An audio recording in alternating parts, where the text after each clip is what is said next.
Bismillahirrahmanirrahim. Assalamualaikum warahmatullahi wabarakatuh. Waalaikumsalam warahmatullahi wabarakatuh. Apa kabar anak-anak itu semua? Alhamdulillah. Alhamdulillah. Baik, semangat belajar hari ini? Semangat. Oke, ada yang tidak hadir? Ada banyak Bu. Ayat Bu. Ainun. Kemudian Yang buka Nurul Hasanah. Ada 3 orang ya? Iya Bu. Kenapa itu? Sakit.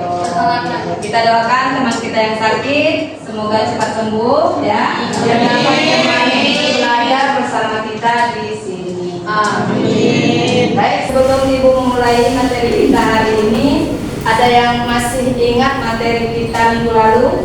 Ada Bu? Ada. Ya, apa itu? Siapa yang ingat? Coba jarang. Komponen pendidikan. Apa itu komponen? Ada yang ingat? Ada Bu. Siapa yang jual juga? Bagian yang digabungkan dengan bagian-bagian lain. Ya, sekumpulan bagian-bagian yang saling bekerja sama.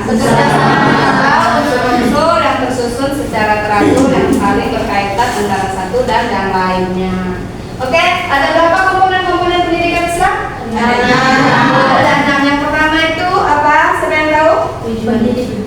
Apa? Tujuan Bu. Tujuan, ya benar. Yang pertama itu adalah tujuan. Ada 4 tujuannya ya. Adalah yang pertama itu tujuan pendidikan nasional. Ada yang lagi? Yang kedua tujuan institusional. Yang ketiga adalah tujuan kurikuler. Yang ketiga adalah tujuan instruksional. Oke. Yang kedua komponen kedua apa? Pendidik. Pendidik. Pendidik itu adalah guru. Kalian ini adalah calon-calon guru. Kemudian yang ketiga, peserta didik, yaitu peserta didik itu adalah siswa. Kalian sekarang ini baru menjadi siswa, baru menjadi guru.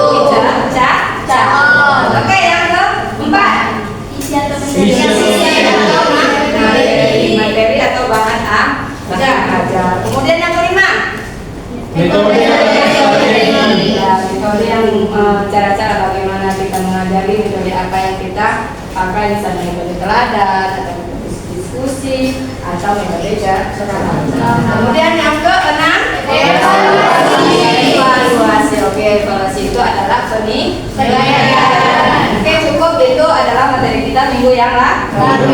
Sekarang hari ini kita masuk ke materi baru, yaitu mengenai lingkungan pendidikan dalam pendidikan Islam.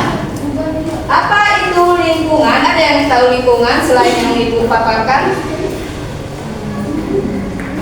Ya, lingkungan ialah sesuatu yang berada di luar diri anak dan mempengaruhi perkembangannya. Kemudian, menurut Sertain, ahli psikologi dari Amerika, beliau mengatakan bahwa lingkungan itu adalah semua kondisi dalam dunia ini yang dengan cara-cara tertentu mempengaruhi tingkah laku, pertumbuhan dan perkembangan manusia. Jadi dari sini kita dapat menyimpulkan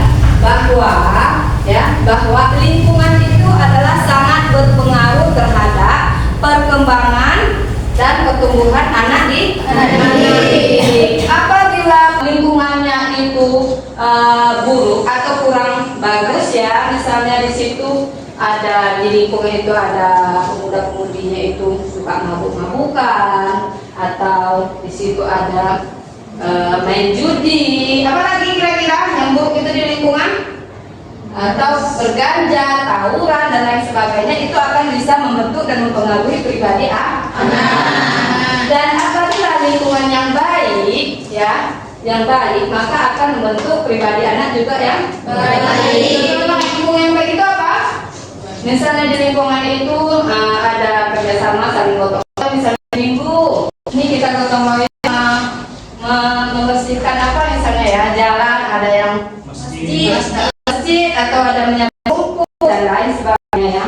Yang mana lingkungan sering diadakan misalnya kegiatan-kegiatan keagamaan gitu. Sampai di sini bisa dipahami ya.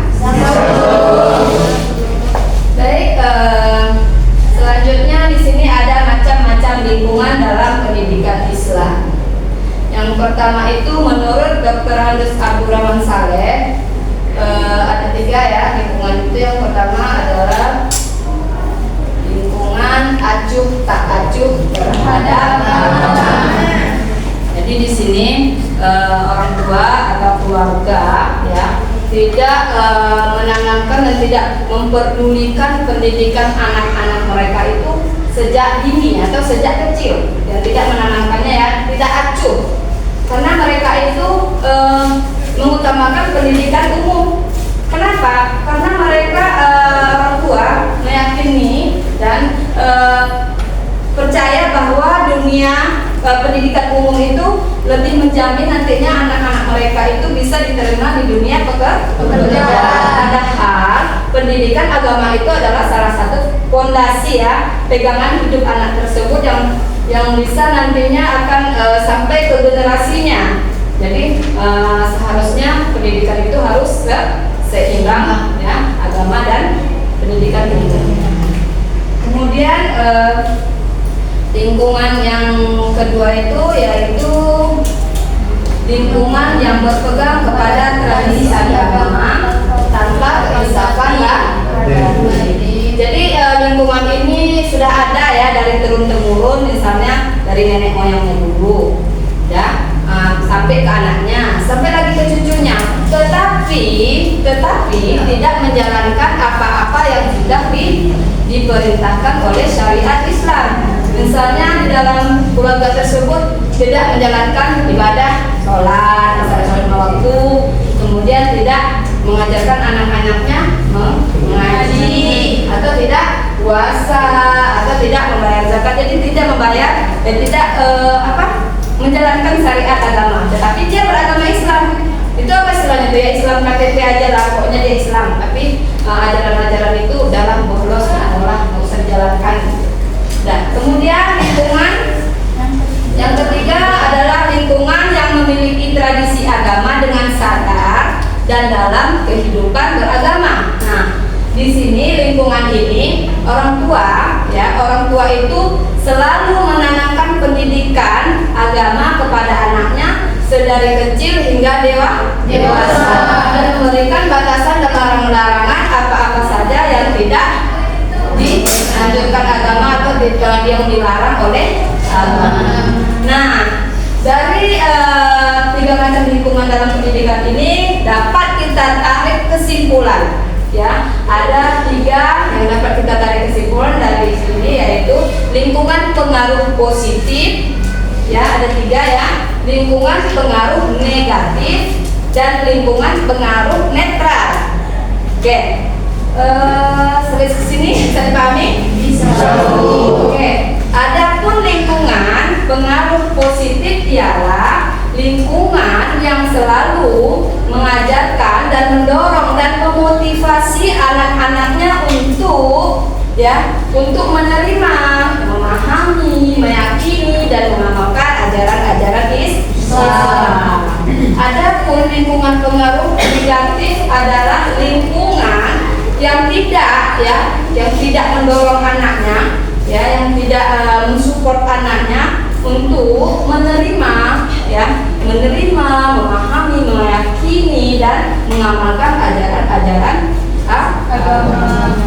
Kemudian lingkungan netral tadi itu apa? Ya, lingkungan netral itu adalah keluarga, orang tua tidak mensupport dan juga tidak melarang. Jadi netral, tidak mensupport dan tidak menghancurkan, tidak melarang ya anak-anaknya itu untuk belajar, memahami, meyakini, menerima dan mengamalkan ajaran-ajaran agama. Baik, sampai di sini bisa dipahami?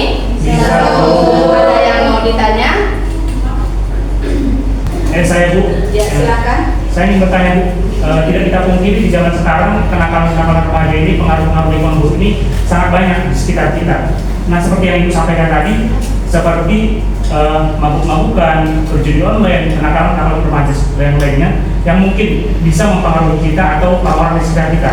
Nah, pertanyaannya Bu adalah bagaimana kiat-kiat kita agar tidak terpengaruh oleh lingkungan yang buruk tersebut? Ya, pertanyaannya bagus sekali. Bagaimana Bu kalau kita tinggal di lingkungan yang buruk, dan bagaimana kiat-kiat kita biar kita tidak terpengaruh lingkungan tersebut? Nah, jadi di sini kita yang sudah dewasa ini sudah tentunya yang pertama itu kiat-kiat kita itu adalah memahami ya mana yang buruk dan mana yang baik. Kalau misalnya di lingkungan itu ada sesuatu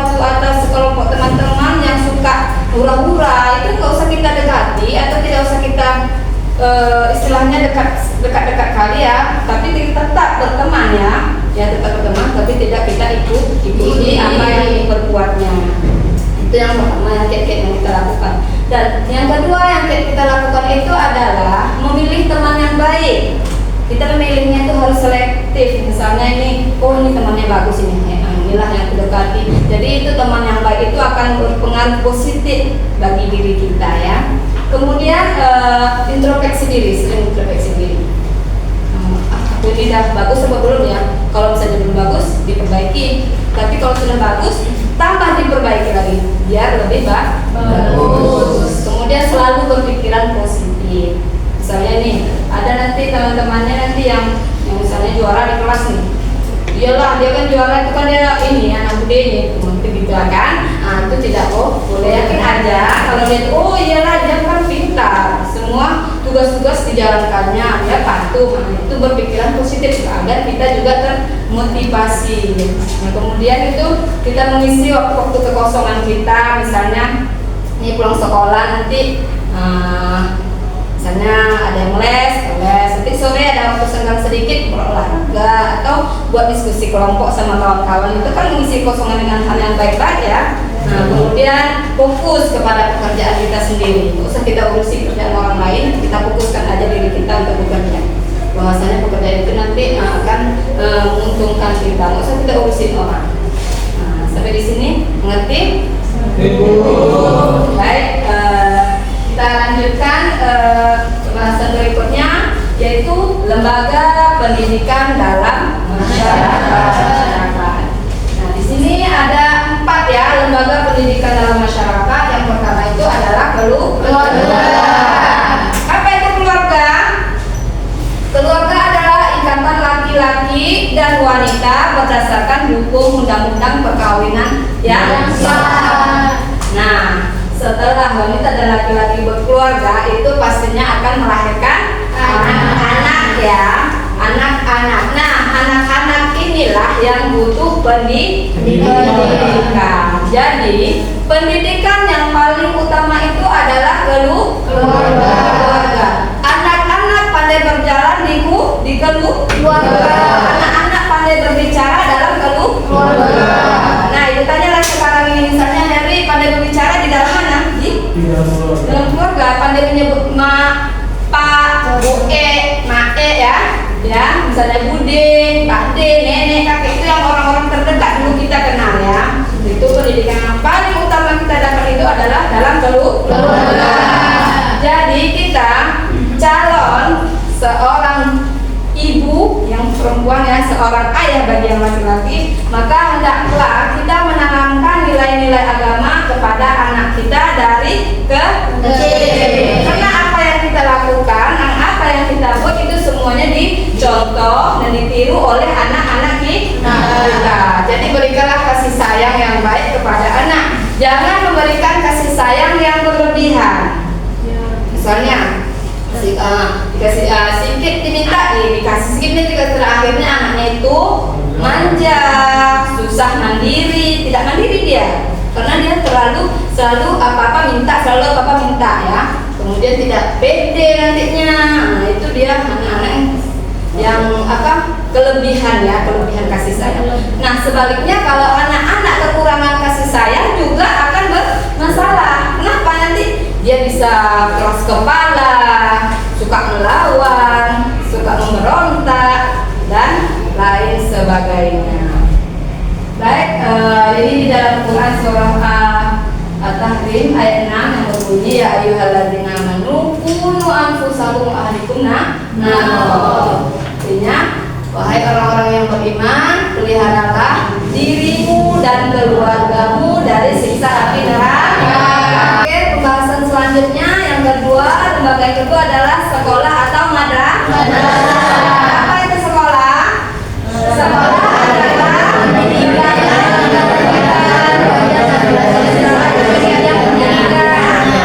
sesuai dengan jenjang pendidikan. Nah, pendidikan yang kedua setelah keluarga itu adalah sekolah. Ketika anak-anak yang di keluarga tadi sudah mulai beranjak umur 6 tahun atau 7 tahun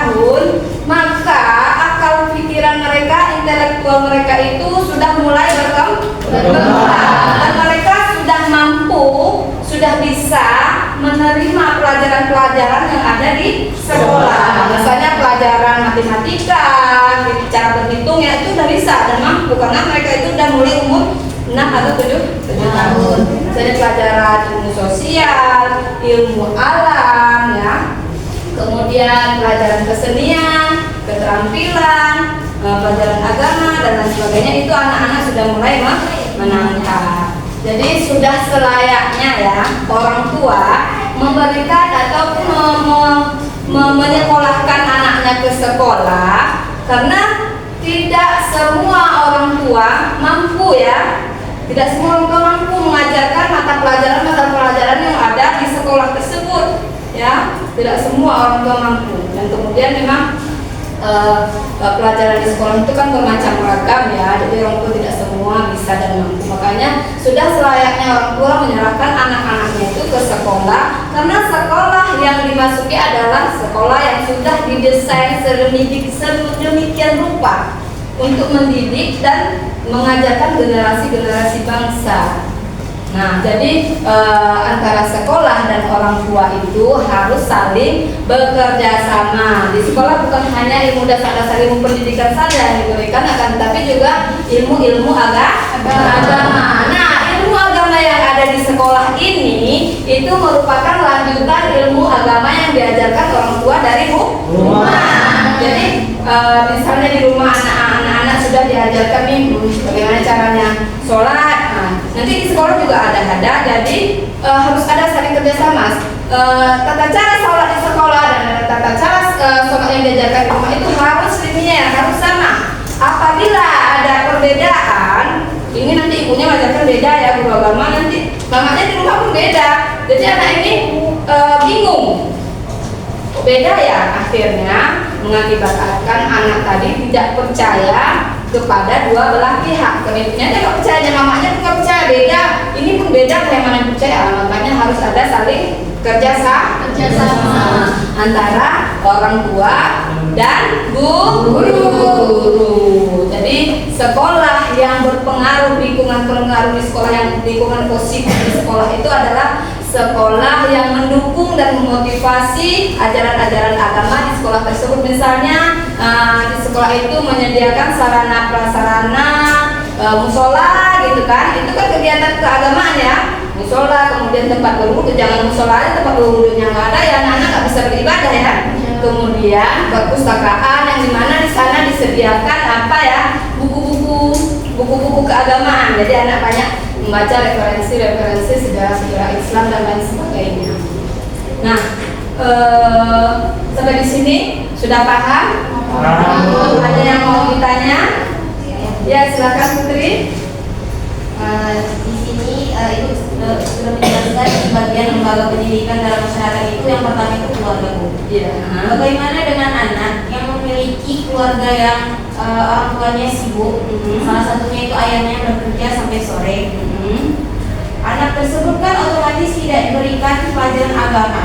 Iya ya. Karena Ibu telah menjelaskan tadi pelajaran agama itu adalah fondasi bagi setiap anak. Iya. Bagaimana solusi anak tersebut bisa belajar pelajaran agama lebih mendalam lagi? Baik. Orang tuanya sibuk. Ya, pertanyaannya bagus sekali. Jadi ini dilema ya bagi orang tua ya pada saat ini di era globalisasi ini, sebagai orang tua juga ikut andil ya di dalam karir ya, bukan hanya orang tua yang laki-laki saja, tapi seorang wanita, seorang ibu juga bekerja di luar rumah, kadang-kadang membutuhkan waktu dari pagi sampai sore, sampai di rumah sudah capek, lelah, tidak lagi mampu dan sanggup mengajari dan membimbing anak. Jadi solusi yang baik itu bagi keluarga, bagi orang tua adalah agar anaknya tersebut masih bisa dan mengecam pendidikan agama, hendaknya keluarga itu atau orang tua itu memanggil guru agama atau ustadz atau ustazah ya yang memang bidangnya di dalam pendidikan agama untuk datang ke rumah mengajari anak-anaknya ya. Atau bisa juga kalau misalnya orang ada di rumah, bagaimana caranya ini anakku ya biar sekolah dia mendapatkannya. Di mana les-les privat itu yang ada pelajaran agama. Bisa dimengerti? Bisa. Oke, kita lanjutkan lembaga pendidikan berikutnya, yaitu adalah tempat ibadah. Tempat ibadah itu seperti musola, masjid. Nah, di musola dan di masjid ini banyak kita dapat kegiatan-kegiatan Islami ya, seperti pengajian ya. Tapi itu adalah peringatan hari-hari besar seperti apa? Maulid Nabi, Salat Akbar, seminar, diskusi ya, dan lain sebagainya. Diskusi dan pelajaran di sana yang tidak dapat kita temukan di keluarga dan di sekolah. Kemudian lembaga pendidikan yang keempat adalah masyarakat. Apa itu masyarakat? Masyarakat dalam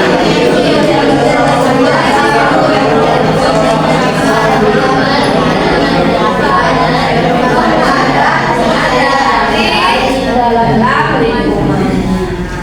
Jadi di dalam masyarakat ini ya, kita banyak mendapat pendidikan agama. Salah satunya itu di dalam masyarakat ini kita banyak temui organisasi-organisasi di dalam masyarakat ya, seperti organisasi kepramukaan, itu kan berkumpul ya, berbaur dengan masyarakat ya. Nah, kemudian organisasi perkumpulan pelajar, misalnya mahasiswa, pasti di situ nanti pembahasannya itu untuk perkembangan ilmu pendidikan agama. Kemudian di situ nanti ada juga organisasi kesenian misalnya, atau olahraga. Kalau misalnya kesenian itu misalnya di masyarakat itu membentukkan apa itu grup nasi. Nah, itu kan biasanya tanding tuh antar desa itu ya, itu kesenian ya. Atau organisasi olahraga tadi misalnya hari Minggu kita mengadakan senam di lapangan, atau jogging sore jogging. Nah, itu adalah kegiatan organisasi ya yang ada di masyarakat ya. Kemudian perkumpulan pengajian, misalnya ada situ majelis taklim, taklim akbar ya. Disitulah ada nilai-nilai Islamnya. Kemudian di situ nanti apa ya, di masyarakat itu nanti kita dapat saling toleransi, ilmu yang kita dapatkan toleransi ya, bagaimana cara bergaul yang baik ya. Kemudian bagaimana cara beramal, menolong tetangga ataupun saudara-saudara atau teman-teman di masyarakat itu yang kurang mampu. Jadi kita di situ dapat ilmunya, hikmahnya, kita beramal. Di sini bisa dipahami. Baik, di sini sudah selesai materi kita. Sekarang Ibu adakan latihan itu ya. Ibu buat di sini ada 3 kelompok. Ini Rajali sama Mahdi kita buat kelompok 1. Heri sama Azri kelompok 2. Dara sama Putri kelompok 3. Nah, pertanyaan untuk kelompok 1 adalah apakah lingkungan itu berpengaruh terhadap anak didik? Jelaskan ya. Nah, kemudian pertanyaan yang kedua untuk Heriawan dan kawan-kawan, sebutkan 3 macam pengaruh lingkungan pendidikan terhadap keberagaman anak. Nah, itu kemudian kelompok 3 sebutkan 4 lingkungan dalam lembaga dalam pendidikan Islam. Nah, Ibu beri waktu 3 menit untuk mengerjakan soal ini. Ya, silakan mulai dari sekarang.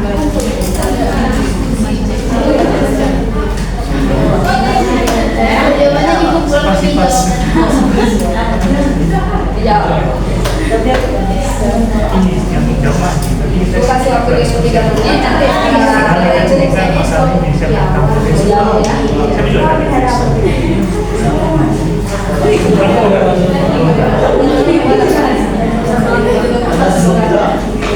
juga lanjut bacanya. Ekstrim.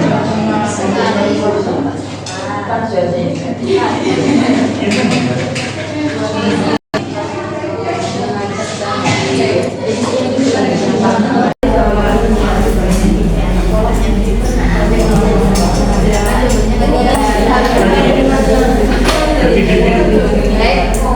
Sudah? Sudah belum? Respon dulu ya. Iya, Bu.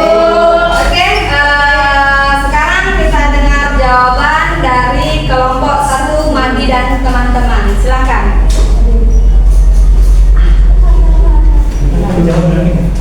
Baiklah, kami akan mencoba menjawab pertanyaan dari Ibu yang yaitu apakah lingkungan itu berpengaruh terhadap didik? Menurut kami lingkungan itu sangat berpengaruh terhadap anak didik. Contohnya di keluarga yang memotivasi atau mendorong anak itu belajar akan menjadikan anak tersebut menjadi percaya diri. Ketika contohnya orang tuanya membahas ulang pelajaran yang diajarkan di sekolah, maka anak itu akan menjadi lebih percaya diri, menjadi lebih terlatih di dalam pelajaran yang telah dipelajari di sekolah. Oke, baik. Jawabannya bagus sekali. Ya.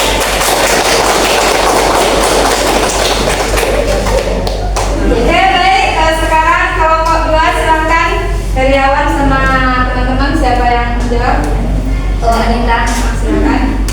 Jadi di sini kami akan menjawab pertanyaan yang ditanyakan, yaitu 3 macam lingkungan yang berpengaruh terhadap keberagaman anak. Ya, Jadi ada 3 macam lingkungan yang sangat berpengaruh terhadap keberagaman anak. Yang pertama adalah lingkungan yang acuh tak acuh terhadap agama. Ya, Jadi lingkungannya tidak terlalu acuh terhadap agama. Seperti contoh lingkungan terdekat yaitu orang tua. Jadi orang tuanya itu seperti tidak mengajarkan pendidikan agama sejak kecil. Ya. Contohnya sekolah mis ataupun meleskan anak ataupun mengajari mengaji.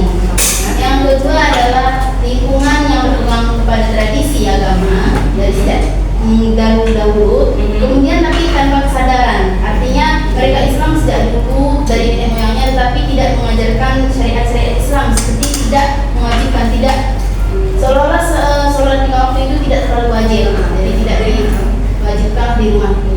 Yang ketiga adalah lingkungan yang memiliki tradisi agama dan sadar dalam kehidupan beragama. Ini adalah lingkungan yang sangat positif terhadap keberagaman anak karena sangat mempengaruhi anak nantinya, sangat menerapkan agama dalam lingkungan tersebut. Ya, benar. Jawabannya bagus sekali. Oke, pertanyaan terakhir yaitu yang 3. Silakan kawan-kawan atau siapa yang bisa menjawabnya? Kami akan menjawab pertanyaan dari Ibu. Ya. Tadi sudah dijelaskan apa itu lingkungan pendidikan, apa pokoknya semua yang dijelaskan Ibu tadi. Ada pertanyaannya. Pertanyaan Ibu tadi sebutkan lingkungan pendidikan yang sangat berpengaruh dalam pendidikan serta contoh. Ya. Nah, yang pertama itu ada keluarga. Ya. Seperti yang dijelaskan Ibu tadi, kita semua besar kecil, pandai, bisa ini, bisa itu dari keluarga, utamanya dari keluarga. Dalam hal apapun itu, pasti dimulai dari keluarga, gitu ya kan? Dan